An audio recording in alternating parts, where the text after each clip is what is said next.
Hi, and welcome to In Your Face. I'm the host, Cooper McRae, and next to me I have analyst Harris Hicks and Justice Skinner. And our first question of the day is, who's going to be the next future big man of the NBA? Karl Anthony Towns or Anthony Davis? Well, you may start. Well, first I think it's Karl Towns. Karl Towns as a rookie averaged 18 points, 10 rebounds, and averaged 1.7 blocks on a better field goal percentage than Anthony Davis.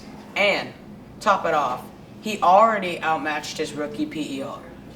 So, I think Karl Towns' durability is also a concern for Davis. Davis has played a career high in 68 games. Karl Towns just played all 82 games Well, this season. I mean, if you want to talk about durability, there was a question about durability with this guy, I think, named Stephen Curry. He turned out to have 2 MVPs. So last year, I think Stephen Curry had many injuries at the early of his career, and now that he's healthy, he's won MVPs. And for Anthony Davis, I think he was the easy answer last year. He was expected to be the MVP, but had a disappointing season. But he did go through some injuries. But I think before that, he had a 31.1 PER, which is 12th all-time highest. He didn't qualify because But he didn't play 70 it's games. still 12th all-time highest. It's not 70 games. It's still amazing. Is it not amazing? That doesn't It's qualify still for a 70 great games. play. He was also on his historic streak where he was going to go 20 points, 10 rebounds, and he was also going to go 2 steals and 3 blocks. That was historic stats. He didn't get there, but it was pretty amazing, if I do say so myself. And then I also believe that Anthony Davis, he's on pace. He was on pace for historic, and then he was a guard who grew into a talented big man, but still had the guard skills. That's why I believe Anthony Davis is going to be the future of the NBA. When you compare their rookie years, Anthony Davis averaged 13 points and 8 rebounds. Karl Towns averaged 18 and 10. Well, if When you you want look to talk at that- about rookie years, Tyreek Evans had a great rookie year. That doesn't mean that he had a great NBA career. Karl I mean, Towns- he didn't go on, but now So- Johnny Flynn had a great rookie year, and he didn't go on to the NBA career. He's probably at Starbucks So now. But Karl Karl Anthony Towns Towns, is not. Tyreek I'm not Evans. saying he's going to be a fluke. I'm saying that we don't know if he's going to continue this great success of a rookie year. Great discussing. Okay, our next topic is the Southeastern Conference and who's going to win the SEC East. The Tennessee versus the field.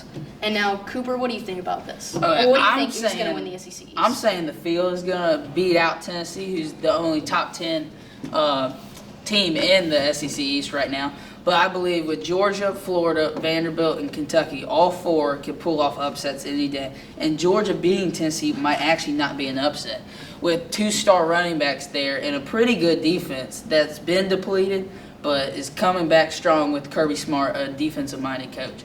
And then Florida, you have no quarterback, but they have a great offensive line and a pretty good defense that could really make noise in the SEC East. So I believe both of them could really challenge Tennessee, and I feel like Tennessee could slip up with games at Kentucky and home to Vanderbilt. Those are 2 teams that could, if you're not ready for them, they can slip up on you.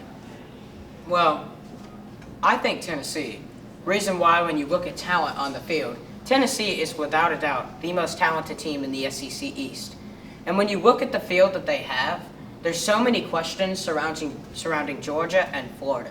Georgia doesn't even have a quarterback. Their top 2 running backs are coming off injuries. Their coach is new. They lost their 3 best defensive players. And Florida, they don't have a quarterback. They lost their best offensive player, Kelvin Taylor.